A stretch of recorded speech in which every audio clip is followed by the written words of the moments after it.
Now we're going to be working on the legs and feet.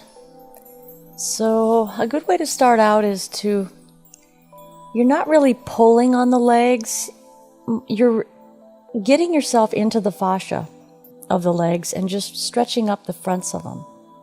Now this is a technique where you put a little bit of an arc in there, and this is a technique that'll be better explained in an advanced video.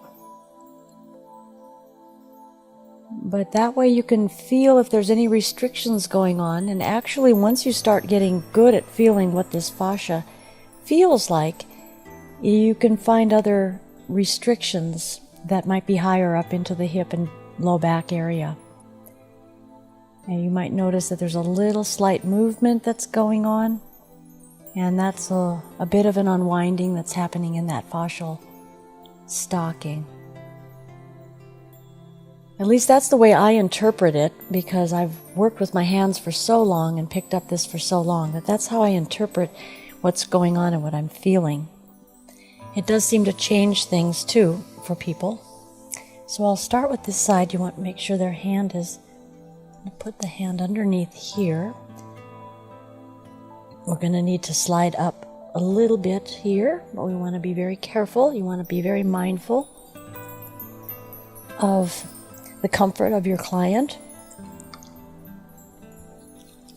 And then we'll be applying the oil.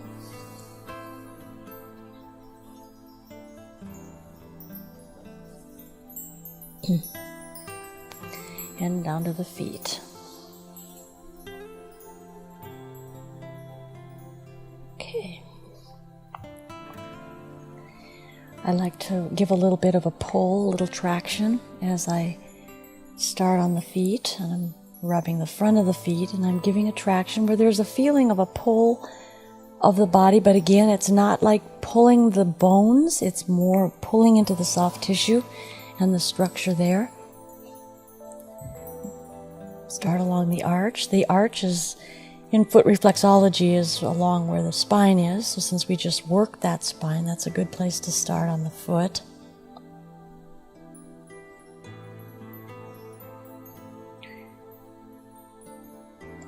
And get into the pads of the feet.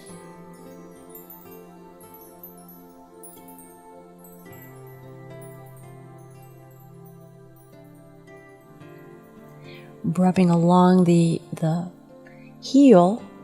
There's an articulation that can go on with the heel. You can kind of move the joint around a little bit. It's sort of a joint. It does move. It's probably not considered a classic joint, but it does have some movement in it. And then the toes, each individual little toe. Not only just work the toe, but you can also do a little range of motion. And this can happen face up. It actually is a little bit easier to do some of this when they're on their back.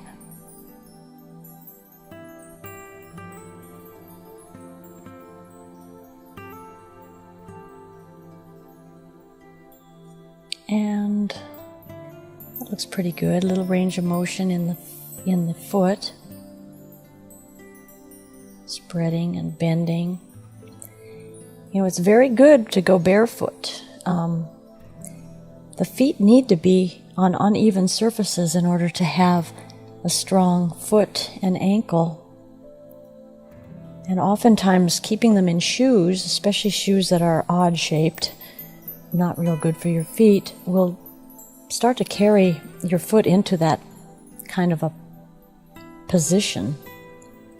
And that's where toes start to topple on top of each other and squeeze together or bend inward. It really has to do with the shoe. There are some things you can find online that separate the toes, which are a good idea to do if your toes are buckling on top of each other. Some of those toe separators are a little aggressive, so you may need to start with a smaller spread. Now here I'm going right up the calf. And I'm going into three different locations. the sides, and then the middle. And then coming up and picking up. Now again, we're going to be picking up this muscle.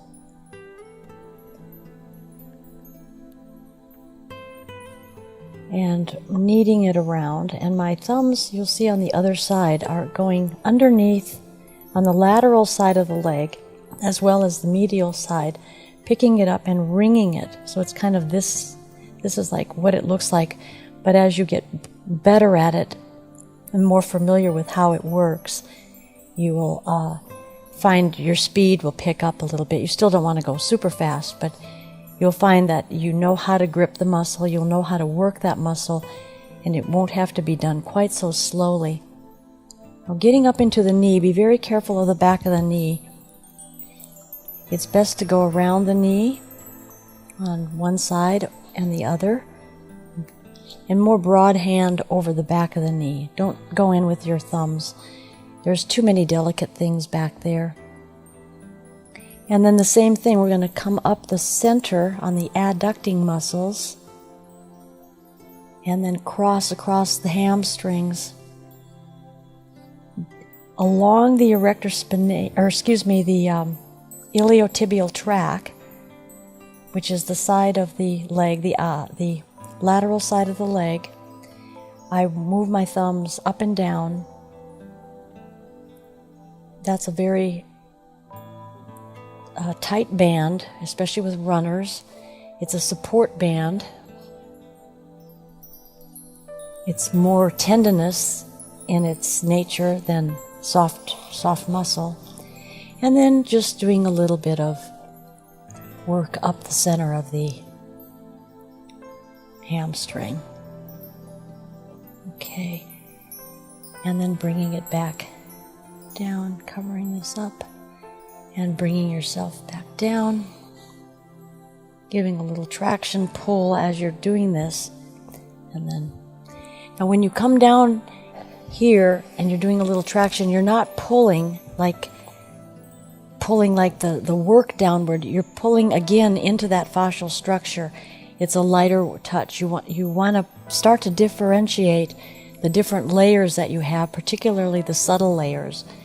I find that that's where massage will be a little bit different in the way it's applied when those different layers are understood, and you can work within those different layers or separate them out and work with one layer and then another layer. And then the second leg, we'll do the same thing here with the hand under, so we can tuck this up just a little. Tuck it in there. Okay, so we've just applied the oil, and we're going to do the same thing on this leg.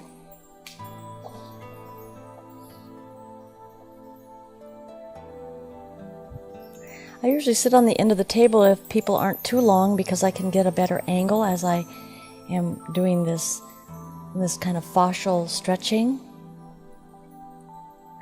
So I usually sit down if people aren't too tall, because I get a better angle, being able to make this pull, this kind of a stretch on the fascial structure.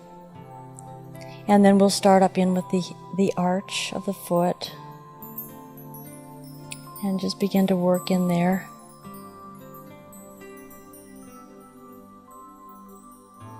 Well, the feet are really tough.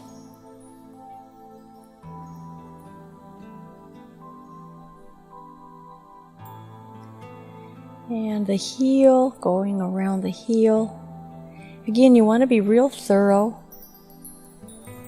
It's covering every point and making a little range of motion happen. Range of motion in the foot, coming up to the toes. Not only just rubbing, but a little range of motion of a twist back and forth. We'll do some different things, face up.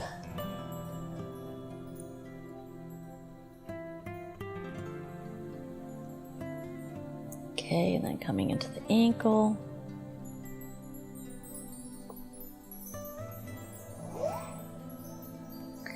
All right, right, starting here, down here at the Achilles, up we go to the center.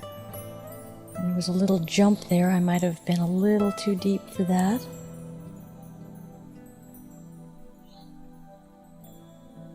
And then this leg has a lot more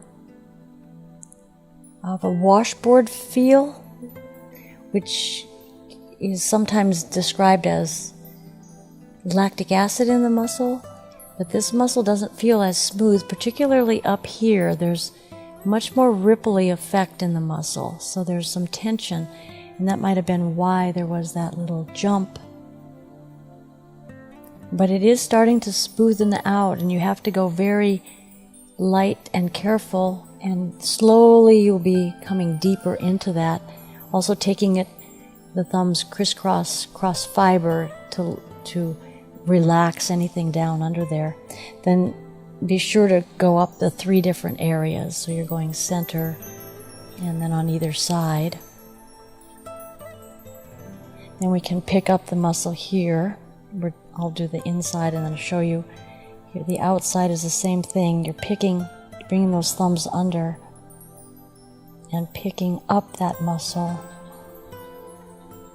Feeling the attachment right along the bone. So I'm right along the bone and then picking it up, gliding and picking it up. And you will be able to feel where there's tension, because it should feel real smooth along the bone, and where there is a tight area, it will feel tight. It'll have like a little bump type of feeling. And you'll be able to distinguish between muscle bumps and other kind of bumps, because sometimes there's these fatty tumor type things that people have on their arms or legs, but that feels completely different than a muscle that's tense along the attachment. The knee, remember, we don't go into the knee. It's important to go on either side of the knee, as that it is important to stay healthy, to keep the knee in good shape. We don't want to have these muscles tense and pulling out the knee. Although I will say that the knee alignment with the toe, with the foot, is extremely important to keep those knees in good working order. Any deviation from the knee over that big toe will take it out of alignment, sort of like it's a hinge joint. The knee is more of a hinge joint, and so it makes sense that if the hinge isn't exactly on balance, if the fulcrum of the knee isn't in place, then it's going to be, over time, it will be wearing out on one side or the other, and the muscles will also be affected by that. Now again, we're just picking up these inner adductor muscles, and we've gone up through the hamstrings, coming across the hamstrings here, and then going down to the iliotibial tract, and just bringing your thumbs up and down, a cross fiber type work up to the attaching point, and then nice running the fingers like a finger iron or a thumb iron, and feeling into that muscle. And you also want to go on the edge. So you want to go on the edge of the iliotibial tract. Again, it's not really a muscle, but it's more of a support. And then in the middle of that, and then on the front edge of it.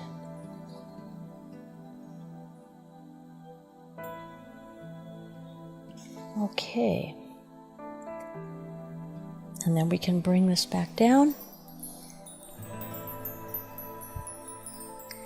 And to the feet. Now there's some things you can also do on when the body is on its stomach, and that is a little range of motion by just picking the knee and taking it back. But you want to do this carefully, because what I have found is there's not a lot of people that are real limber. A lot of people are extremely stiff, so some of this gets a little bit painful at times, or it can, and then put your hand underneath the knee and you can just lift the hip up and back, supporting the ankle, but just taking it straight up and down. And then if you want, you can take it to the side a little bit and over and just move it around a little, but pay close attention to exactly what's happening, how much resistance you're getting, because if you're getting resistance, you're not going to want to push yourself into that. Now here we're bending the knee, but we want that toe lined up, so we're not going to have the foot bending like that. We're going to have it straight and lift slightly. Now when I do this, I also pull the toes, but not the bones, and make a stretch happen like so. Okay, so that's a little range of motion. You can pick it up and also just shake a little, and then bring it down. You're going to find, depending on what your size is as a therapist, some bodies are really hard to move because they're heavy, and you don't want them to use any of the muscle to help you, because you don't want any muscle activation when you're doing this. You want to have it relaxed so that you can get a stretch in it. So we're going to stretch this way. Okay, and then lift slightly. Bring it a little to the side. You can rotate, but make sure that you're rotating that knee and that foot are staying in line. This is an easier side for you to see what I'm doing. And then even up here, you can also work the foot up in this direction. I'm just showing other variations that can be added, but be sure you do the same on both sides. I'm not doing that now. And then you can take a stretch of that quadricep by bending back, but again, you want that toe to line up over that knee, and then bring that up slightly. Is that okay? And then bringing this down, you can take both legs again and do like we did at the beginning, where you're stretching.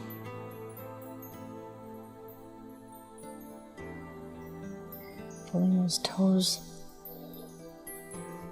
You can also shake the legs. And there's another thing that can be done, which I'll show you. I never used Popement, which is a pounding, but you can either use fists, but I like to use the fingers open so that it claps kind of the fingers together, but you can also do a little Popement. I don't really like Popement myself, but a lot of people do. So that's what you can also add to some of this work. But I will say that a lighter Popement is really when your fingers are apart and they're coming together, kind of like that. So you can do that on the back or anywhere. The thing about Popement, though, is you don't want to go over the joint, the delicate areas of the knee, and it's best not to make Popement happen on a bone, a real bony area.